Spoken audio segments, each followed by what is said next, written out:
Hi, welcome to Future Technas. The Nikon Z90 is quickly becoming one of the most talked about cameras in the photography world. And the interesting part? Nikon hasn't even announced it yet. But the rumors are spreading fast. Many believe it could be Nikon's next big APS-C mirrorless camera. Some even think it's going to be the spiritual successor to the popular Nikon D500. Because of that, people have started calling it the baby Z9. That name sounds familiar, right? It's the same nickname Nikon used for the Z8 before it launched. If what the rumors say is true, then the Nikon Z90 is going to have a 33-megapixel DX sensor.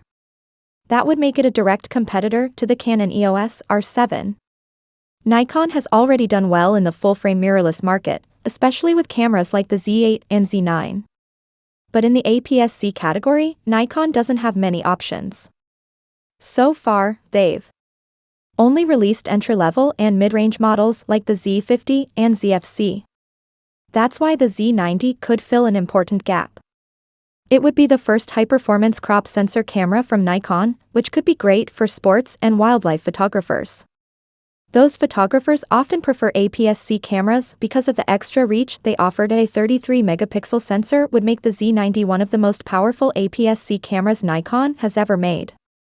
It would offer more detail and higher resolution than any other Nikon crop sensor camera. And it's not just about photography. In video, the Z90 is also expected to do really well. According to the leaks, it may support 4K video at 60 frames per second, with oversampling. That means the video would be very sharp and detailed. There might even be full HD recording at 120 frames per second, or maybe even 180. If that's true, it would be perfect for slow-motion shots, which many content creators love. If these features turn out to be real, the Z90 would be a true hybrid camera. It would work great for both photography and video. And here's something action photographers will really like: the burst speed. The Z90 is rumored to shoot at 15 frames per second. That's fast enough to catch fast-moving subjects like wildlife or athletes. But there's still one question.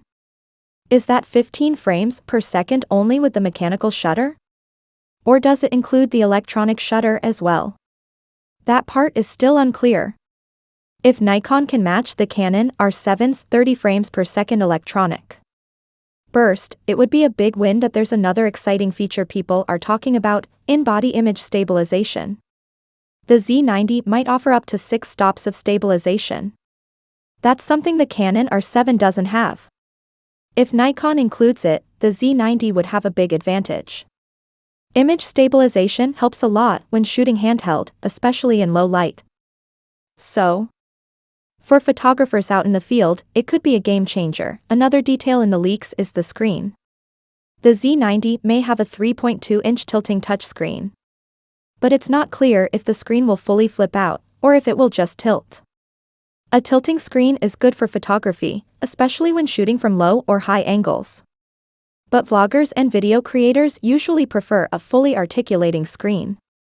So if Nikon chooses a tilt-only design, it might mean the camera is more focused on photography than video. Let's talk about storage.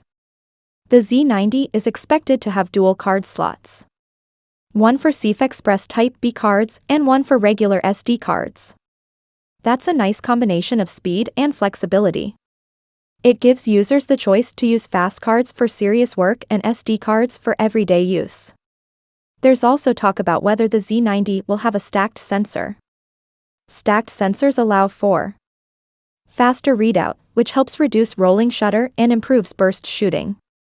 We've seen this technology in cameras like the Fujifilm X-H2S and the OM System OM1.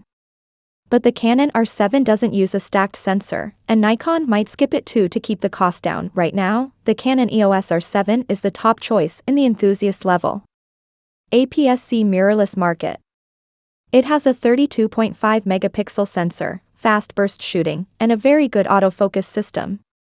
For the Z90 to compete, Nikon needs to bring something just as good or better. Luckily, Nikon has been improving its autofocus a lot lately. The Z8 and Z9 have very refined autofocus systems, and if the Z90 includes similar tech, it could give Canon a real challenge. Nikon's subject tracking and focusing speed are already impressive, so adding that to a crop sensor body would make a lot of sense. If Nikon gets everything right, the high-resolution sensor, fast burst shooting, in-body stabilization, and dual card slots, then the Z90 could be the go-to choice for wildlife and sports shooters. These are people who want professional features but don't want the large size and high cost of full-frame cameras. That's where the Z90 could really shine. Right now, there's no official release date. But some reports say Nikon is already testing Z-mount APS-C prototypes out in the field. That means the camera is likely deep into development. If the demand is strong enough, we might see the Z90 as early as 2025. Until then, we'll just have to wait and watch. But one thing is clear: Nikon fans have something exciting to look forward to.